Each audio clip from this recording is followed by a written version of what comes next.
প্রথমে এএম স্যারের চ্যানেলে তোমাদের স্বাগত জানাই। চলো জেনে নিই বিহার স্টেট অ্যাপ্লিকেশন ফর্ম কবে থেকে স্টার্ট হবে, অ্যাপ্লিকেশনের লাস্ট ডেট কবে, ঠিক আছে, এর ফিজ কত এবং এর এলিজিবিলিটি ক্রাইটেরিয়া কত, এবং তুমি যদি আদার স্টেট হও তাহলে তুমি কি এই এক্সামে বসতে পাবে। চলো এক এক করে জেনে নিই। হ্যালো বন্ধুরা, আজকে ভিডিওতে আমরা আলোচনা করব বিহার স্টেট 2025 অনলাইন ফর্ম। দেখিনি Bihar schools commission examination board বিএসইবি, তাই এটার নোটিফিকেশন বেরিয়েছে examination of Bihar state teacher eligibility test বা স্টেট 2025। এটা রিলিজ হয়েছে অফিসিয়াল ওয়েবসাইটে। চলো দেখে নিই অ্যাপ্লিকেশন ফর্মটা কবে থেকে স্টার্ট হবে। অ্যাপ্লিকেশন ফর্মটা 19 সেপ্টেম্বর 2025 থেকে স্টার্ট হবে এবং ক্যান্ডিডেটস অ্যাপ্লাই করতে পারবে 27 সেপ্টেম্বর 2025 পর্যন্ত। বসার জন্য আপনাদের মিনিমাম এজ থাকবে 21 বছর এবং ম্যাক্সিমাম এজ থাকবে 42 বছর। তোমরা complete details Bihar state online form 2025 এটা তোমরা দেখো ওয়েবসাইটে পেয়ে যাবে এবং সেটা আমার ডিসক্রিপশনের লিঙ্কে দেওয়া আছে, সেই লিঙ্কে ক্লিক করুন এবং ওখানে যেয়ে আপনারা ফর্মটা ফিল আপ করুন। বিহার স্টেট এক্সামিনেশন 2025 এর important dates: online apply start হবে 19 সেপ্টেম্বর 2025 থেকে এবং অনলাইন অ্যাপ্লাই লাস্ট ডেট হচ্ছে 27 September 2025। Last date for fees payment, এটা পেমেন্টের ফিসটা ভরতে পারবে তোমরা 27 সেপ্টেম্বর 2025 পর্যন্ত। এটাই হচ্ছে তার লাস্ট ডেট। এর এক্সাম ডেট হবে 4 থেকে 25 তারিখে, 4 থেকে 25 অক্টোবর 2025 মধ্যে। এর অ্যাডমিট কার্ড এক্সামের আগে বেরোবে, ঠিক আছে, এবং রেজাল্ট ডেট হচ্ছে নভেম্বর 2025। তারপর জেনে নিই, এটা বিহার বিএসইবি অফিসিয়াল ওয়েবসাইটে আপনারা পেয়ে যাবেন, ঠিক আছে। চলো এবার দেখে নিই অ্যাপ্লিকেশন ফিস, ঠিক আছে। পেপার 1 এবং পেপার 2 দুটো ফরম্যাটে হবে, ঠিক আছে। এর জেনারেল এবং OBC, general OBC EWS EBC এদের জন্য ফিস থাকবে 960 টাকা। এবার যদি তোমরা আদার্স স্টেট হয়ে থাকো তাহলে তোমাদের 960 টাকা লাগবে, ঠিক আছে। তার মানে আদার্স ক্যান্ডিডেটগুলো আপনারা দিতে পাবেন, ঠিক আছে।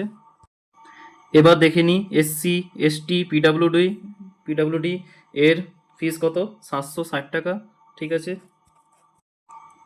এর পেপার হবে পেপার 1 এবং paper 2 for general EWS BC EBC, এটি 1440 টাকা এবং আদার স্টেটের জন্য অল ক্যাটাগরি 1440 টাকাই লাগবে, ঠিক আছে। এসসি এসটি পিডাব্লিউডি এদের জন্য একটু ছাড় আছে, 1140 টাকা লাগবে, ঠিক আছে।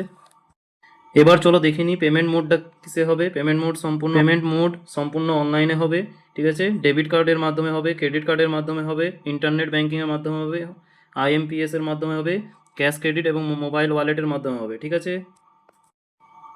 এবার দেখে নিই বিএসবি বিহার স্টেট নোটিফিকেশন 2025-এর এজ লিমিট দেখে নিই, ঠিক আছে। এজ লিমিট হচ্ছে 1 আগস্ট 2025। তারপর এর মিনিমাম এজ মেলদের জন্য মিনিমাম এজ 21 বছর হতে হবে, ম্যাক্সিমাম এজ 37 বছর হতে হবে, ঠিক আছে। এবং ফিমেলদের জন্য ইউআর ক্যাটাগরি কিংবা ওবিসি ইবিসি মেল অ্যান্ড ফিমেলের জন্য 40 বছরের ছাড় আছে, কিছু বছর ছাড় আছে, এজ রিল্যাক্সেশন আছে। ম্যাক্সিমাম এজ হচ্ছে 42 বছর হতে হবে। যদি তোমরা এসসি এসটি মেল এবং ফিমেল ক্যান্ডিডেটস হন তাহলে আপনাদের ম্যাক্সিমাম এজেস হতে হবে 42 বছর। এবারে দেখে নিই বিহার স্টেট এলিজিবিলিটি ক্রাইটেরিয়া, ঠিক আছে। এবং সেকেন্ডারি টিচারের জন্য ক্লাস 8 to 10 পেপার 1, ঠিক আছে। এরা বসতে হবে ব্যাচেলার ডিগ্রি উইথ 50% মার্কস, অর্থাৎ গ্র্যাজুয়েশনের মার্কস 50% অপর হওয়া চাই এবং বিএড হওয়া চাই, বিএড ডিগ্রি মাস্ট থাকতেই হবে, তাহলে আপনারা এই পরীক্ষায় বসতে পারছেন। তারপর দেখে নিই এবং সিনিয়র সেকেন্ডারি টিচারের জন্য ক্লাস 11-12 মানে টিচার হতে পারবেন এবং পেপার 2তে সেটা, ঠিক আছে। এটাতে আপনার ডিগ্রি থাকতে হবে পোস্ট গ্র্যাজুয়েট, ঠিক আছে। যে সাবজেক্টে আপনি পোস্ট গ্র্যাজুয়েট করেছেন সেই সাবজেক্টও থাকতে হবে এবং বিএড ডিগ্রি থাকতে হবে, ঠিক আছে। এবার আপনার যদি কোনো ক্যাটাগরি থাকে এসসি এসটি ইবিসি ওবিসি, ঠিক আছে, দিব্যাঙ্গ, ঠিক আছে, ক্যাটাগরিজদের 5% রিল্যাক্স। বন্ধুগণ, এখানেই আপডেটটা শেষ করলাম। তোমরা যদি আমার চ্যানেলে নতুন হয়ে থাকো তাহলে লাইক এবং সাবস্ক্রাইব করবেন এবং অবশ্যই জানাবেন যে ভিডিওটা কেমন হয়েছে, কমেন্ট করবেন, ঠিক আছে, এবং শেয়ার করবেন, ঠিক আছে। Thank you.